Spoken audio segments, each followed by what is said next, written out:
और इलाहाबाद हाईकोर्ट की 185वीं वर्षगांठ पर इस वक्त उत्तर प्रदेश के मुख्यमंत्री संबोधित कर रहे हैं। न्यायाधीश आदरणीय न्यायमूर्ति श्री दीपक मिश्रा जी, उच्च न्यायालय इलाहाबाद के मुख्य न्यायाधीश आदरणीय न्यायमूर्ति श्री दिलीप बी भोसले जी, 150वीं वर्षगांठ समारोह समिति के अध्यक्ष माननीय उच्च न्यायालय के न्यायाधीश न्यायमूर्ति श्री तरुण अग्रवाल जी, उच्च न्यायालय इलाहाबाद के माननीय न्यायाधीश न्यायमूर्ति श्री विमलेश कुमार शुक्ल जी, उत्तर प्रदेश के उप मुख्यमंत्री श्री केशव प्रसाद मौर्य जी, विधि एवं न्याय मंत्री Shri Brajesh Pathak ji, high court bar association के अध्यक्ष श्री अनिल तिवारी जी, एडवोकेट एसोसिएशन के अध्यक्ष श्री भगवती प्रसाद सिंह जी, माननीय उच्चतम एवं उच्च न्यायालयों के माननीय न्यायाधीशगण, विशिष्ट अतिथिगण, मीडिया के प्रतिनिधिगण, भाइयों एवं बहनों,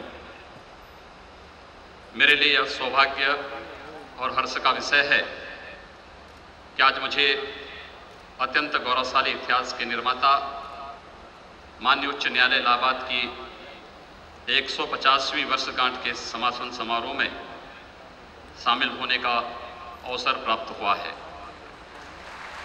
मैं सर्वप्रथम इस स्वर्णिम अवसर पर उन सभी माननीय न्यायाधीशों, बार एवं बेंच के सदस्यों को बधाई देना चाहता हूं, जिनके योगदान से माननीय उच्च न्यायालय इलाहाबाद की न्याय प्रशासन में एक अद्भुत छवि स्थापित हुई है।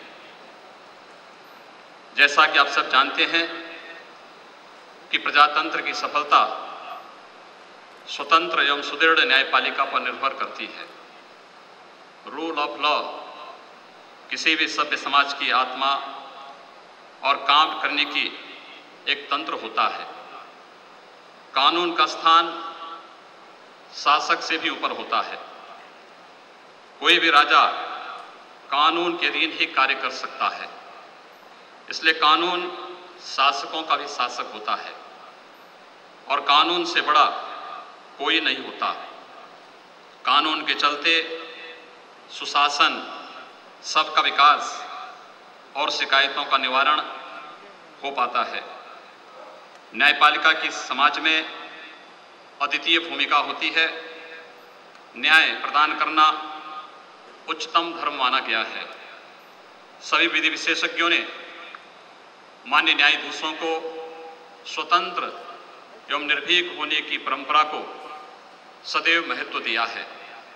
न्यायपालिका और कार्यपालिका के मध्य शक्तियों का पृथक होना संविधान का मूल मंत्र है।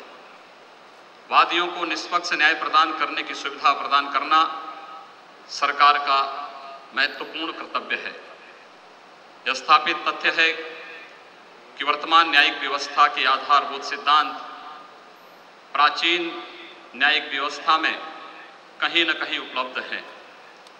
वर्तमान भारतीय न्यायिक व्यवस्था के भव्य प्रासाद की नींव इतनी सुदृढ़ और प्रसंस्कृत है कि निसंकोच कहा जा सकता है कि प्राचीन भारतीय चिंतकों एवं ऋषियों ने भारतीय न्यायिक व्यवस्था को जो कुछ दिया है, उसके लिए वर्तमान भारतीय व्यवस्था को कृतज्ञ होना चाहिए। न्याय, न्यायिक प्रक्रिया एवं न्यायिक प्रशासन पर भारतीय मनुष्यों का चिंतन वर्तमान पीढ़ी के लिए अमूल्य धरोहर है। आज भी न्याय के विभिन्न क्षेत्रों एवं समस्याओं पर उन मनुष्यों का चिंतन हमारा मार्गदर्शन करने में समर्थ है। प्राचीन काल से आधुनिक न्याय व्यवस्था तक न्याय तथा विधि एक दूसरे के पूरक रहे हैं। न्याय तभी स्थापित किया जा सकता है जब इसके साथ विधि की शक्ति सन्निहित हो। प्राचीन न्यायिक पद्धति एवं आधुनिक न्यायिक प्रणाली के अनुसार न्याय और विधि एक दूसरे के पूरक तो हैं ही, इसके अतिरिक्त वे शक्ति संतुलन का भी कार्य करते हैं। किसी भी देश की राजनीति का उस देश की न्याय व्यवस्था पर प्रभाव असंभावी है। प्राचीन न्याय व्यवस्था में राजनीति एवं न्याय शास्त्र का बहुत ही गहरा संबंध रहा है। यही कारण है कि न्याय व्यवस्था देश, काल एवं परिस्थिति के अनुसार अपने आप को बदलती रही है। महाभारत के आश्रम मासिक पर्व में न्यायाधीश की योग्यता, नियुक्ति एवं दंड के बारे में स्पष्ट उल्लेख मिलता है।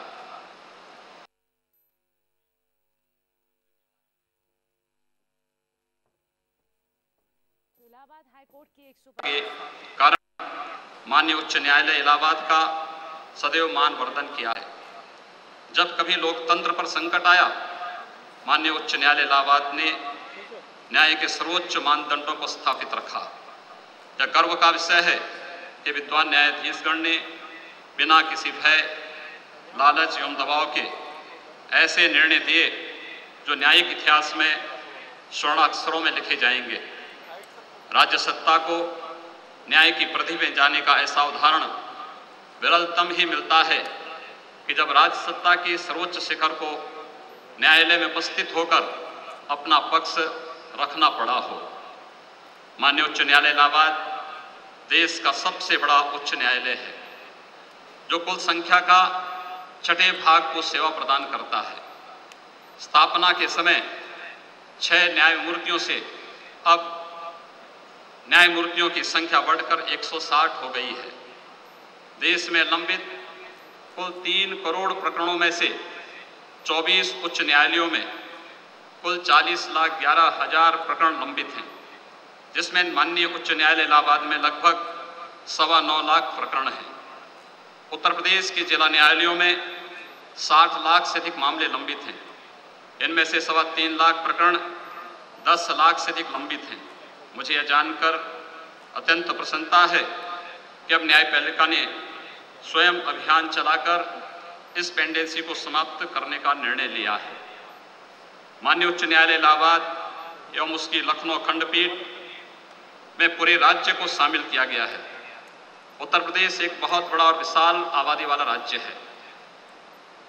राज्य के कोने कोने से न्याय पाने के लिए जनता को गुजरना पड़ता है।